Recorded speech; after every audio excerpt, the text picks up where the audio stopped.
guys. The day we've been waiting for. The concrete floor. It's going to be about 180 to 190 yards of concrete today. Trucks are lined up already at 7 o'clock in the morning. Here we go.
Well, guys, the dust is cleared. As you can see, an empty lot. So this morning, I said 7 a.m. I pulled in. All the trucks were all over the place. I thought they were just getting started then.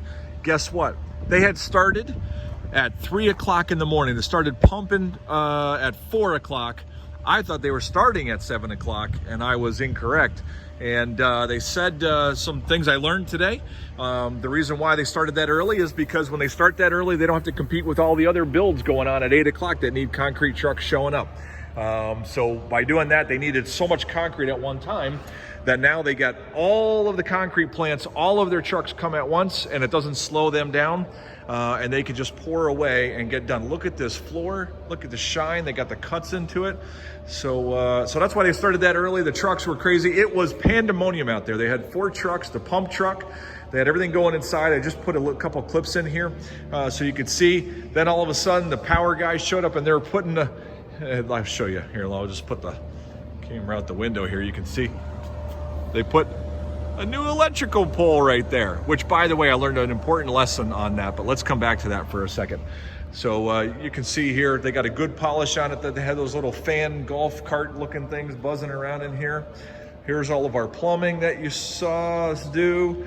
Here's all the manifolds. They kind of just floated it up there on the floor so that they could get that in for us. Right side or left side you saw the other day, that's for all the office, all the different rooms. This right side, thicker PEX line, you see that? This, they can go 500 feet without losing its heat. These can go 300 feet because of how thin they are to get the heat. And that manifold does the warehouse shop. You can see they got everything down. Tomorrow they'll come back and they'll finish pouring the 4 pads that I've been showing you right there for our overheads. They'll finish pouring the pads outside. We got a large pad going outside that door. And you saw when I came in back over there, there's a pad going outside the office door. There's our floor drains looking in there. Look at that, looking nice. You can see where they cut. They tapered it out because our pad outside is 4 inches. So you see they tapered it out just a little bit so the water runs out there. You can see our dock. Look at this, it actually looks like a dock. There's the bottom, the metal walls, and then of course the plate sits right in there like I've been telling you. The bollards are there. They have not poured the concrete in the bollards. They'll be doing that when they do the pads. They'll fill those with concrete, mound it up a little bit so it has a little rounded top on it. But you can see this thing is, man, look at that. So exciting. So we'll start, we got wood being delivered tomorrow. Friday, Saturday will be office framing. We'll be getting all the main walls, getting the floor joists for the mezzanine up, getting the decking on, hopefully. We'll see how much progress we can make and get that done, so then these guys can come in and finish the interior of the building around what we've got there. So hopefully I'll have something good to show you on that. Let me just take you outside real quick. Just important lesson about your power. So you can see we got our pole put up there.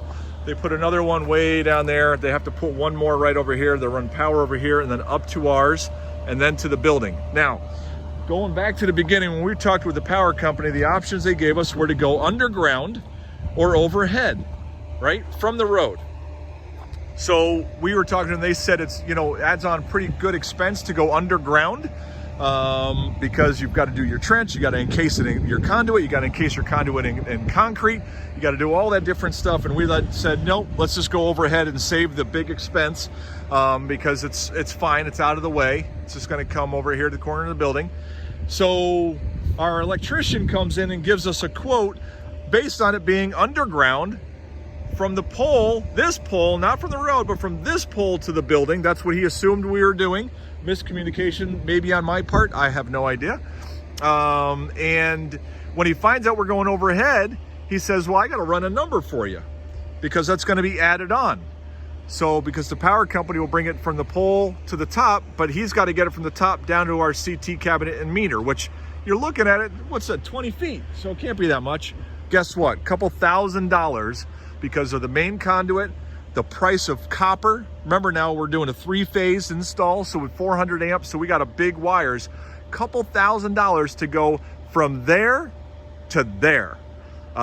If we had known that, we definitely would have went underground, at least from the building to this pole, to spare that expense. But we didn't know that we could do that and didn't know that's what the cost would be. And so that's an oversight on my part. Like I said, I'm sharing these videos with you because I'm learning stuff every step of the way. Now, I will add one more thing. Great conversation with our electrician. He's a good guy. And we can actually switch and do that with aluminum from here to here instead of copper, which will save us a bunch of money. We may have to do 2 conduits because copper takes up more, or aluminum takes up more space to get that much power down. But just something I learned today that I did not know. And oh, look at that. The downspouts and gutters are on. That's new. I didn't even notice that until just now. Look at that. There's another gutter. Look at that. I wonder if they have them on the back. Now I got to walk around the back of the building. I don't know if I've shown you guys the back of the building. Let's just take one walk together before I cut this video short.